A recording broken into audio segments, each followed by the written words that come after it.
అన్నమయ్య జిల్లాలో నేడు సీఎం చంద్రబాబు పర్యటించనున్నారు. దేవగుడిపల్లి గ్రామంలో సామూహిక గృహప్రవేశాల కార్యక్రమంలో సీఎం చంద్రబాబు పాల్గొననున్నారు. రాష్ట్ర వ్యాప్తంగా నిర్మాణం పూర్తి చేసుకున్న ఇళ్లను వర్చువల్గా ప్రారంభించనున్నారు. లబ్ధిదారులకు ఇంటి తాళాలు అందించనున్నారు. సీఎం పర్యటనతో అధికారులు భద్రతను కట్టుదిట్టం చేశారు.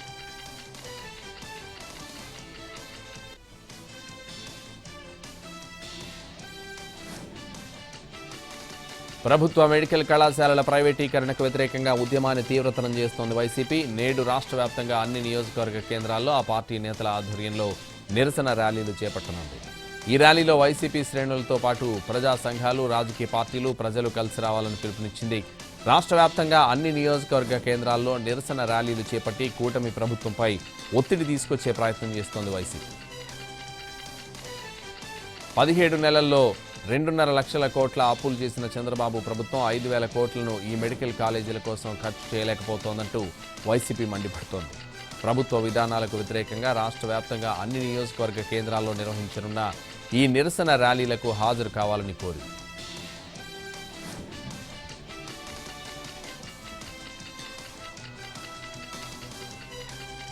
పలు రాష్ట్రాలకు కాంగ్రెస్ హైకమాండ్ కార్యదర్శులను నియమించింది. దీనికి సంబంధించిన ఉత్తర్వులను కేసీ వేణుగోపాల్ జారీ చేశారు. తెలంగాణ కొత్త ఏఐసీసీ కార్యదర్శిగా సచిన్ సావంత్ నియమితులయ్యారు.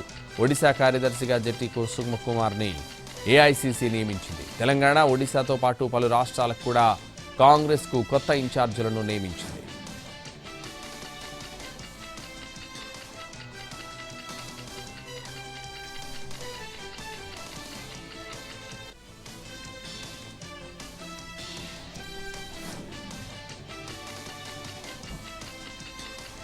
భక్తి టీవీ, ఎన్టీవీ, వనితా టీవీ ప్రతిష్టాత్మకంగా నిర్వహిస్తున్న కోటి దీపోత్సవాన్ని జాతీయ పండుగగా గుర్తించాల్సిన అవసరం ఉందని మంత్రి పొంగులేటి శ్రీనివాసరెడ్డి అన్నారు. దీన్ని కేంద్ర ప్రభుత్వం జాతీయ పండుగగా గుర్తించాలన్నారు. ఇందుకోసం కేంద్ర మంత్రులు బండి సంజయ్, కిషన్ రెడ్డి కృషి చేయాలని కోరారు. కోటి దీపోత్సవం కార్యక్రమంలో మంత్రి పొంగులేటి శ్రీనివాసరెడ్డి పాల్గొన్నారు.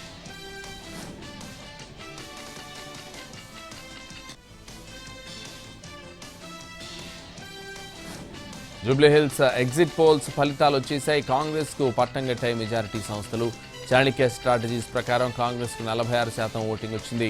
బీఆర్ఎస్కు 41% ఓటింగ్ వస్తుందని అంచనా వేశాయి. బీజేపీకి కేవలం 6% ఓటింగ్ వస్తుందని చాణక్య స్ట్రాటజీస్ వెల్లడించింది. ఇక పీపుల్స్ పల్స్ కూడా కాంగ్రెస్ వైపే మొగ్గు చూపింది. అధికార పార్టీకి 48 ఓటింగ్ శాతం ఖాయంగా కనిపిస్తోందని చెబుతోంది. బీఆర్ఎస్కు 41% ఓటింగ్ రావచ్చని పీపుల్స్ పల్స్ తెలిపింది. బీజేపీకి 6% ఓటింగ్ వస్తుందని అంచనా వేసింది. పబ్లిక్ పల్స్, జన్ మైన్, హెచ్ఎంఆర్ ఎగ్జిట్ పల్స్ కూడా కాంగ్రెస్దే విజయం అంటున్నాయి.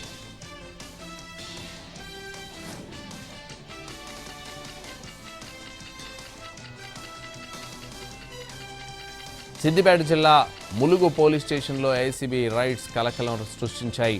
ములుగు ఎస్ఐ కానిస్టేబుల్స్ 50,000 లంచం తీసుకుంటుండగా పట్టుకున్నారు ఏసీబీ అధికారులు. ఓ కేసు విషయమై స్టేషన్కు వచ్చిన బాధితుల నుండి ₹1,00,000 డిమాండ్ చేసి చివరకు 50,000కు బేరం కుదుర్చుకున్నారు. బాధితుల ఫిర్యాదు మేరకు 50,000 లంచం తీసుకుంటుండగా ఎస్ఐ డ్రైవర్ తీసుకుంటుండగా ఏసీబీ అధికారులు పట్టుకుని ఎస్ఐతో పాటు కానిస్టేబుల్పై కేసు నమోదు చేశారు. ప్రస్తుతం వీరిద్దరిపై విచారణ కొనసాగుతోంది.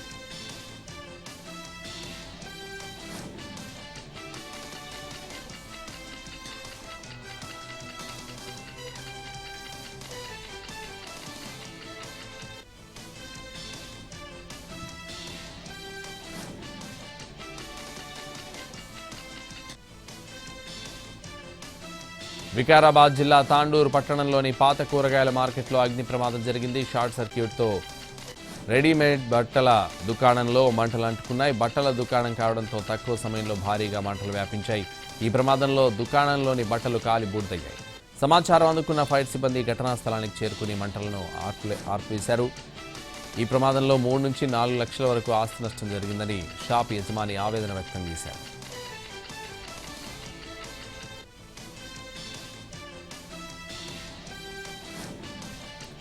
నల్గొండ జిల్లా నకిరేకల్ మండలంలో గంజాయి అక్రమ రవాణా చేస్తున్న వారిని అదుపులోకి తీసుకున్నారు పోలీసులు. ఆంధ్ర, ఛత్తీస్గఢ్ సరిహద్దుల్లో గంజాయిని సేకరించి నకిరేకల్ పట్టణంలో ఒక దగ్గర డంప్ చేసి అక్కడి నుంచి చిన్న చిన్న ప్యాకెట్లుగా మార్చి అమ్ముతున్నట్లు పోలీసులకు సమాచారం వచ్చింది. దీంతో పక్కా ప్రణాళికతో గంజాయి తరలిస్తున్న 5గురిని అరెస్ట్ చేశారు. అందులో ఒకరు మైనర్ బాలుడు ఉన్నాడు. వారి వద్ద నుండి 5 సెల్ ఫోన్లు, 1.5 కేజీ గంజాయి స్వాధీనం చేసుకున్నారు. నిందితులపై కేసు నమోదు చేసి కోర్టులో హాజరుపరిచారు పోలీసులు.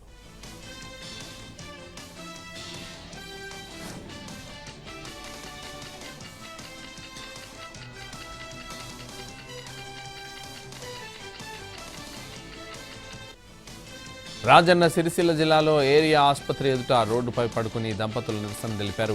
పోలీసులు డౌన్ డౌన్ అంటూ నిరసన వ్యక్తం చేశారు. సిరిసిల్ల పట్టణానికి చెందిన సంతోష్ అనే వ్యక్తి డబ్బులు తీసుకుని ఇవ్వడం లేదని దంపతులు ఆరోపించారు.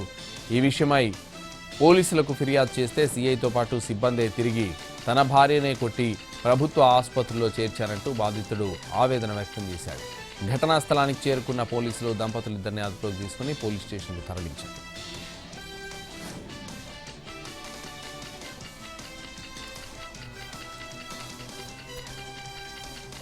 సీఎం చంద్రబాబుతో భేటీ అయింది కేంద్ర బృందం.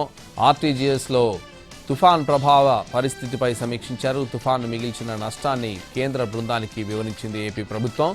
10 లక్షల మంది తుఫాన్ భారీ వర్షాలకు ప్రభావితమయ్యారని నివేదికలో తెలిపింది. తక్షణ సాయంగా 2,622 కోట్లు మంజూరు చేయాలని విజ్ఞప్తి చేసింది.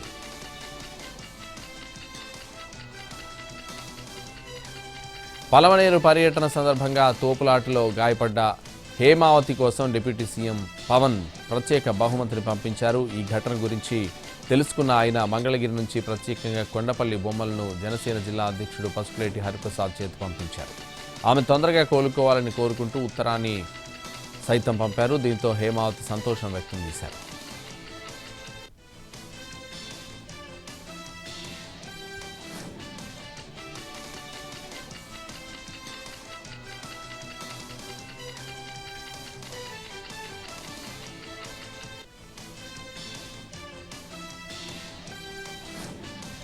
చంద్రబాబు కుట్రలకు దేవుడైనా బలవాల్సిందేనని విమర్శించారు వైసీపీ నేత సజ్జల రామకృష్ణారెడ్డి. తిరుమల లడ్డూ విషయంలో విచారణ పక్కదారి పడుతోందని ఆరోపించారు. సిట్ బృందంలో తన వారిని పెట్టుకుని కేసును పక్కదారి పట్టిస్తున్నారని అన్నారు. నిజంగా కల్తీ జరిగితే వెంటనే చర్యలు ఎందుకు తీసుకోలేదని ప్రశ్నించారు.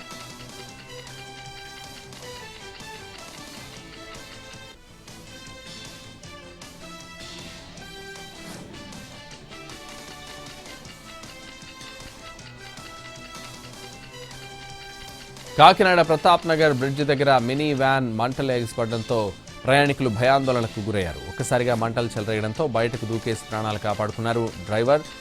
రన్నింగ్లో ఉన్న వ్యాన్ నుంచి మంటలు రావడంతో ప్రయాణికులు టెన్షన్ పడ్డారు. ఫైర్ సిబ్బంది మంటలు ఆర్పారు. ఎవరికీ ఎలాంటి గాయాలు కాకపోవడంతో అందరూ ఊపిరి పీల్చుకున్నారు.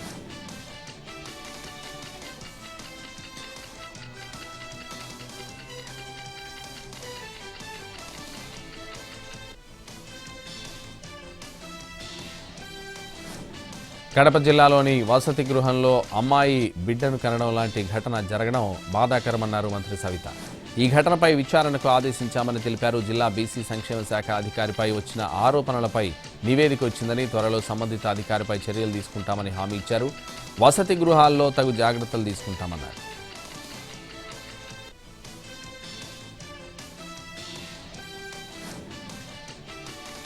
అన్నమయ్య జిల్లా మదనపల్లిలో కిడ్నీ రాకెట్ కలకలం రేపింది. మదనపల్లిలో గ్లోబల్ ఆసుపత్రి నిర్వాహకం బయటపడింది. విశాఖకు చెందిన 2 మహిళల కిడ్నీలను తొలగించింది. అందులో కిడ్నీ తొలగించడంతో యమున అనే మహిళ మృతి చెందింది. దీంతో యమున కుటుంబ సభ్యులు పోలీస్ స్టేషన్లో ఫిర్యాదు చేయడంతో కిడ్నీ రాకెట్ విషయం వెలుగు చూసింది.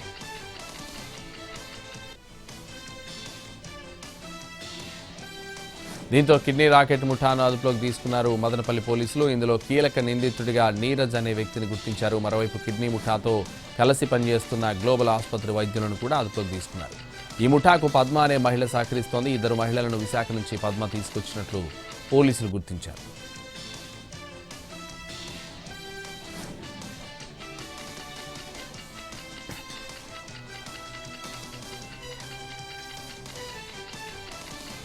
పోక్సో కేసులో ఓ టీచర్ను తిరుపతి ఈస్ట్ పోలీసులు అరెస్ట్ చేశారు. ఓ private school teacher Jalapathi Reddy 3 ఏళ్ల కిందట ఓ విద్యార్థినితో సన్నిహితంగా మెలిగాడు. ప్రస్తుతం ఆ బాలికలో శారీరక మార్పులు రావడంలో తల్లిదండ్రులు ప్రశ్నించారు. దీంతో ఆమె అసలు నిజం చెప్పింది. బాలిక మైనర్ కావడంతో నిందితుడిపై పోక్సో కేసు నమోదు చేశారు. నిందితుడిని స్టేషన్ నుంచి కోర్టు దాకా నడిపించుకుని తీసుకెళ్లారు.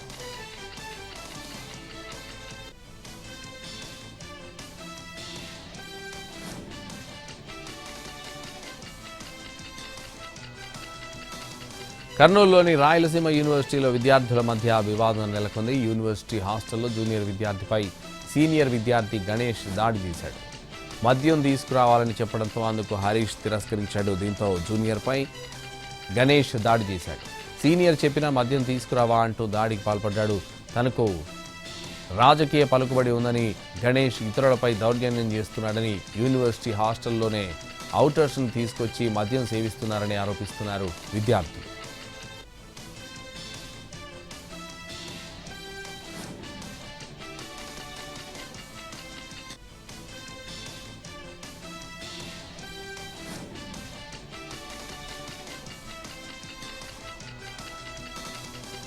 తిరుమలలో శ్రీవారి ఆలయం ఎదురుగా ఉన్న అఖిలాండం వద్ద ప్రమాదవశాత్తు జరిగిన ఘటనలో మహిళా భక్తురాలు గాయపడ్డారు. కార్తీక మాసం కావడంతో ఆలయం ఎదురుగా ఉన్న అఖిలాండం వద్ద భక్తురాలు దీపాలు వెలిగించి తమ మొక్కులు చెల్లించుకుంటున్నారు. అదే సమయంలో మహిళా భక్తురాలి చీరకి ప్రమాదవశాత్తు నిప్పంటుకుంది. దీంతో గాయపడిన మహిళా భక్తురాలిని వెంటనే అశ్విని హాస్పిటల్కి తరలించారు.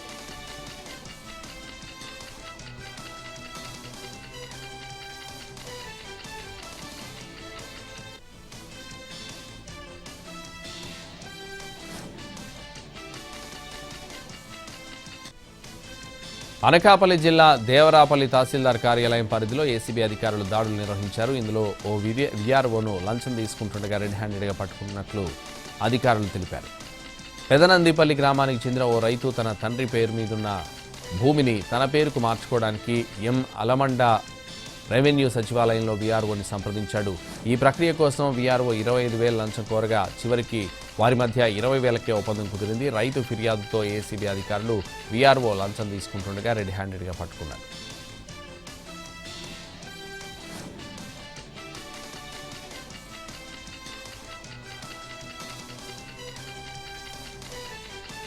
ఢిల్లీ నగరంలో జరిగిన పేలుళ్ల ఘటన అనంతరం కృష్ణా జిల్లా వ్యాప్తంగా అప్రమత్తమైంది పోలీసు యంత్రాంగం. ఎలాంటి అవాంఛనీయ పరిస్థితులు నెలకొనకుండా ముందస్తు జాగ్రత్త చర్యలు చేపట్టింది. ఎస్పీ ఆదేశాల మేరకు అన్ని పోలీస్ స్టేషన్ల పరిధిలో పర్యవేక్షణను మరింత బలోపేతం చేసింది. బస్టాండ్లు, రైల్వే స్టేషన్లు, మార్కెట్ ప్రదేశాలు, మాల్స్, పబ్లిక్ గ్యాదరింగ్ ప్రాంతాల్లో పోలీసులు తనిఖీలు జరుపుతున్నారు. డ్రోన్ కెమెరాల ద్వారా పర్యవేక్షణ, సీసీ కెమెరా ఫుటేజ్ పరిశీలన, ప్రత్యేక చెక్పోస్టుల ఏర్పాటు చేయడం వంటి చర్యలు చేపట్టారు. అనుమానాస్పద వ్యక్తులు, వాహనాలు లేదా వస్తువులు కనబడితే వెంటనే పోలీస్ కంట్రోల్ రూమ్కి సమీప పోలీస్ వారికి సమాచారం ఇవ్వాలని ప్రజలను జిల్లా ఎస్పీ కోరారు.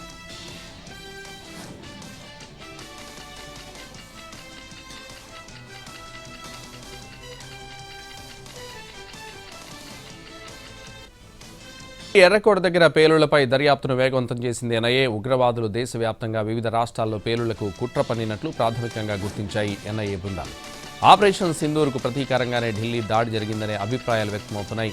పేలుళ్లకు 3 రోజుల ముందు అనుమానితుడు అండర్ గ్రౌండ్లో ఉన్నాడని భావిస్తున్నారు. ఫరీదాబాద్లో భారీ ఎత్తున పేలుడు పదార్థాలు పట్టుబడడంతో తమను కూడా పట్టుకుంటారన్న భయంతోనే పేల్చారని అనుమానిస్తున్నారు. పూర్తి స్థాయిలో బాంబుగా డెవలప్ చేయలేదని, చేసి ఉంటే దాని ప్రభావం తీవ్రంగా ఉండేదని విచారణ అధికారులు భావిస్తున్నారు.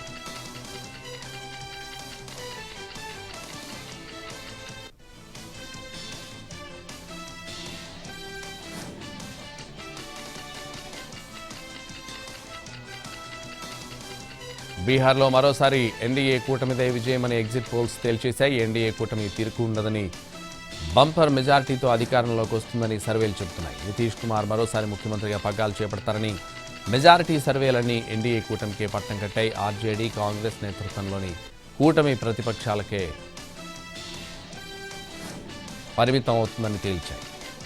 ప్రశాంత్ కిషోర్ నేతృత్వంలోని జన్ సురాజ్ పార్టీ సింగిల్ డిజిట్కే పరిమితం అవుతుందని తేల్చాయి. 243 సీట్లున్న బీహార్ అసెంబ్లీలో 122 మ్యాజిక్ ఫిగర్. ఇందులో ఎన్డీఏ కూటమికి 145 నుంచి 160 సీట్లు వస్తాయని దైనిక్ భాస్కర్ సర్వేలో వెల్లడైంది. మహాగఠబంధన్ 73 నుంచి 91 సీట్లు సాధిస్తుందని తేలింది. ఇతరులకు 3 సీట్లు వచ్చే అవకాశం ఉంది.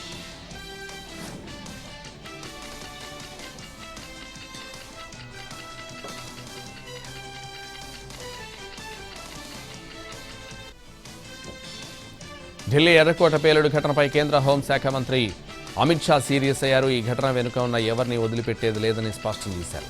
కేంద్ర దర్యాప్తు సంస్థలు ఇప్పటికే రంగంలోకి దిగాయన్న అమిత్ షా పూర్తి స్వేచ్ఛతో ఇన్వెస్టిగేషన్ చేయాలని వారికి సూచించారు.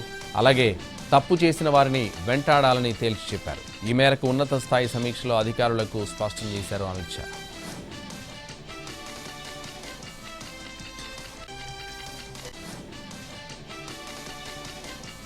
తమిళనాడులోని నామక్కల్ జిల్లాలో పెను ప్రమాదం సంభవించింది. ఎల్పీజీ సిలిండర్లను తరలిస్తున్న ఒక భారీ ట్రక్ అదుపు తప్పి బోల్తా పడింది. వెంటనే అందులోని సిలిండర్లలో మంటలు చెలరేగి భారీ శబ్దంతో వరుసగా పేలుళ్లు సంభవించాయి. ఆ ప్రాంతం అంతా దట్టమైన పొగ కమ్ముకుంది. ఈ పేలుళ్లు చాలా శక్తివంతంగా ఉండడంతో చుట్టుపక్కల కొన్ని కిలోమీటర్ల వరకు శబ్దం వినిపించింది. ఈ ప్రమాదంలో ట్రక్ డ్రైవర్, క్లీనర్లకు తీవ్ర గాయాలు కాగా వారిని వెంటనే సమీప ఆసుపత్రికి తరలించారు. పేలుడు జరిగిన సమయంలో చుట్టుపక్కల జనం తక్కువగా ఉండడంతో భారీ ప్రాణ నష్టం తప్పింది.